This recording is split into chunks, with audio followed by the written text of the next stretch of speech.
सबसे पहले बात करेंगे बांदा से। बड़ी खबर की जाए, श्रद्धालुओं से भरा टेम्पो हादसे का शिकार हो गया है। ये बड़ी खबर बांदा से आपको बता रहे हैं। सड़क दुर्घटना की खबर सामने आ रही है।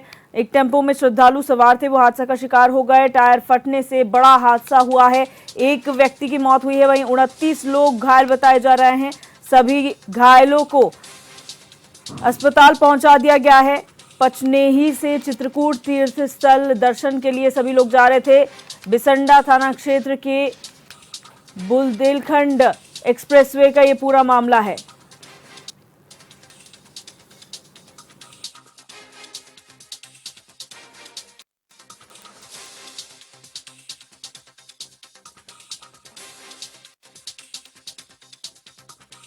तो बांदा से बड़ी खबर आपको बता रहे हैं, जहां पर एक सड़क हादसा हुआ है। एक श्रद्धालुओं से भरा टेम्पो जिसका टायर फट गया, वो हादसे का शिकार हो गया, जिसमें एक की मौत हो गई है। वहीं 29 लोग घायल हुए हैं। सभी घायलों को अस्पताल पहुंचा दिया गया है। पचनेही से चित्रकूट तीर्थ स्थल जो है, ये दर्शन के लिए सभी जा रहे थे और बिसंडा थाना क्षेत्र के बुंदेलखंड एक्सप्रेसवे पर यह हादसा हुआ है।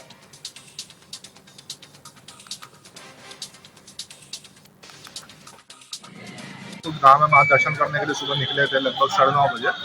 टेम्पो जो एक्सप्रेस वे के बुंदेलखंड एक्सप्रेस वे के ऊपर था, तो वहाँ पे उसका टायर, एक तरफ का टायर फट गया, जिससे डिसबैलेंस हो गया और टेम्पो में जो लोग सवार थे, लगभग 29-30 लोग सवार थे, तो वो पलटने से घायल हो गए। उसमें एक व्यक्ति की जो सीरियस था उसकी मृत्यु हो गई है, जिसका पंचनामा भर के विधिक कार्रवाई उसमें की जा रही है। बाकी जो इंजर्ड हैं उनको जिला अस्पताल में ले आया गया है। जो उसमें थोड़े सीरियस हैं उनको मेडिकल कॉलेज भेज दिया गया है और सभी का इलाज सबसे अर्ली दिया जा रहा है। एम्बुलेंस के समय से पहुँचवा के सभी किया गया था। पूरा पुलिस बल और पूरी जो टीम है वो लगी हुई है, तो सभी को बचाने की कोशिश की जाएगी। अभी सिर्फ एक व्यक्ति की जो है वो मृत्यु हुई है, बाकी के सब। मुरादाबाद में राम मंदिर नहीं जाने के सवाल पर सपा सांसद रुचि वीरा ने कहा कि भगवान राम एक अवतार हैं और अवतार किसी एक पार्टी के नहीं होते। जब भी मौका लगेगा हम जरूर जाएंगे। वहीं बटेंगे तो कटेंगे के नारे पर उन्होंने कहा कि ये तो बीजेपी की मानसिकता है। भारत एक सेक्युलर देश है, इन चीजों के यहाँ कोई मायने नहीं है। आने वाली 2027 चुनाव में जनता इसका जवाब देगी।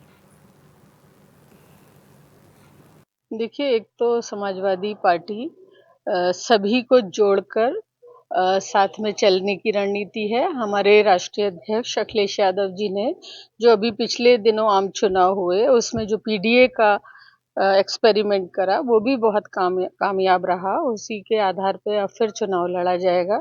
हमारी पार्टी विकास के नाम पर, भाईचारे के नाम पर चुनाव लड़ रही है। देखिए, मुझे उनके बारे में जानकारी नहीं है, गए हैं या कब जाएंगे या कब गए थे, लेकिन सभी राम जो हैं वो एक अवतार हैं और अवतार कोई किसी पार्टी के, किसी एक व्यक्ति के नहीं होते हैं, वो सबके होते हैं। तो जब भी कभी मौका लगेगा हम।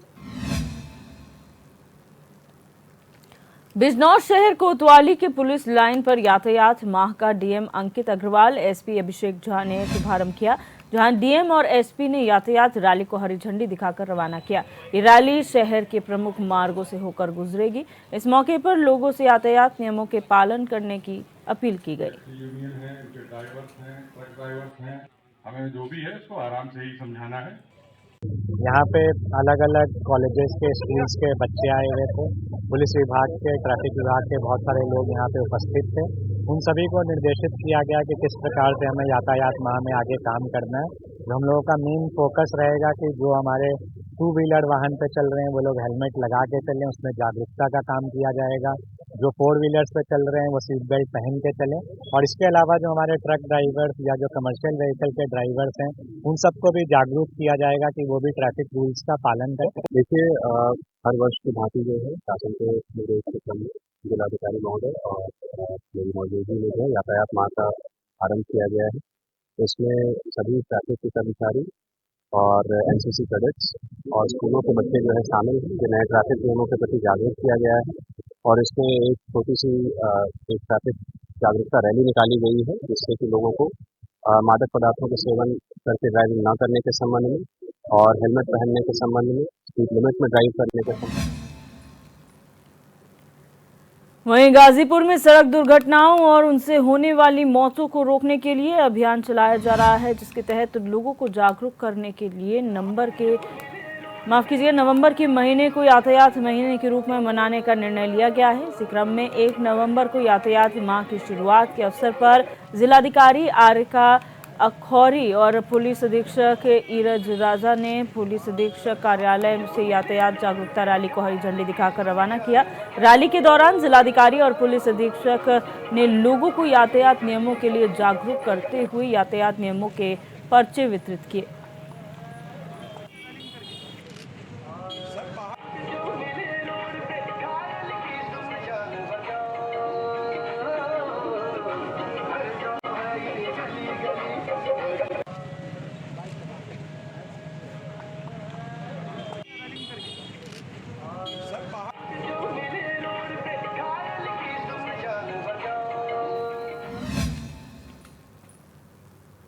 खबर मऊ से है, जहां कोतवाली थाने क्षेत्र में छापेमारी के दौरान एक घर में बिना लाइसेंस के भारी संख्या में पटाखे मिले, जिस पर कार्रवाई करते हुए पुलिस ने पटाखों को हनुमान घाट नदी के किनारे नष्ट कर दिया। पकड़े गए पटाखों की कीमत लगभग 5 लाख रुपए बताई जा रही है। पुलिस ने यहां पर यह कार्रवाई की है।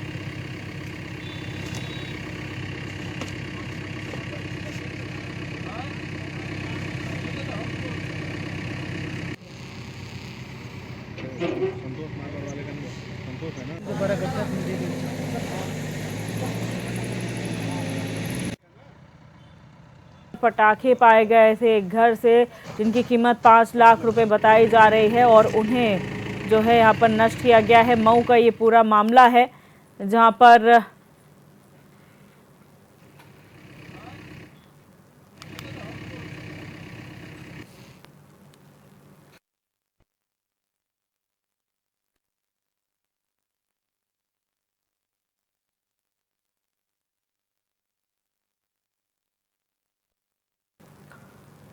बढ़ते आगे, हमीरपुर जिले के मुस्करा कस्बे में शॉर्ट सर्किट के चलते इलेक्ट्रॉनिक्स की दुकान में भीषण आग लग गई, जिससे दुकान में रखा लाखों का सामान जलकर राख हो गया।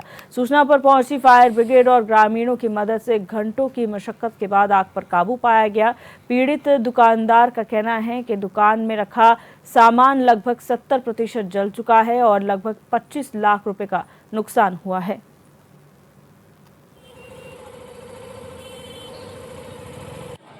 दुकान में आग लग गई। अपनी गरौली तिराहे के सामने दुकान है, इलेक्ट्रॉनिक की दुकान है, जिसमें मोबाइल रखे थे 11 लाख के, इलेक्ट्रॉनिक का सामान था 20 लाख के लगभग। जब हम सुबह आए तो कम से कम 80% हमारा पूरा सामान जल चुका था। कम से कम 25-30 लाख रुपए का हो गया। और संदीप द्विवेदी हमारे संवाददाता हमारे साथ फोन लाइन पर जुड़ चुके। संदीप, जानकारी चाहेंगे, क्या पूरा मामला आया है प्रकाश में? जी बिल्कुल, मैं आपको बता दूं कि जो पूरा मामला है ये मुस्करा कस्बे के गहरौली तिराहे का है, जहां एक इलेक्ट्रॉनिक की दुकान थी जिसमें शॉर्ट सर्किट के चलते बीती रात आग लग गई। जब सुबह ग्रामीण निकले तो उन्होंने देखा कि दुकान से भयानक धुआं निकल रहा है और आग की लपटों ने दुकान को जकड़ लिया है। तत्काल पहुंच इसकी सूचना दुकान के मालिक दुकानदार को दी गई। तब तक वो आता, चूंकि इलेक्ट्रॉनिक की दुकान थी, तमाम ऐसा सामान उसमें रखा हुआ था, जिससे आग ने बड़ी तेजी पकड़ ली और एक कड़ी मशक्कत के बाद फायर ब्रिगेड और स्थानीय लोगों की मदद से 1 घंटे के बाद लगभग उसमें आग पर काबू पाया गया है। जी, दुकानदार द्वारा बताया गया लगभग उसे 30-35 लाख का जो नुकसान उसकी दुकान का हुआ है। जी, बहुत शुक्रिया जानकारी के लिए संदीप।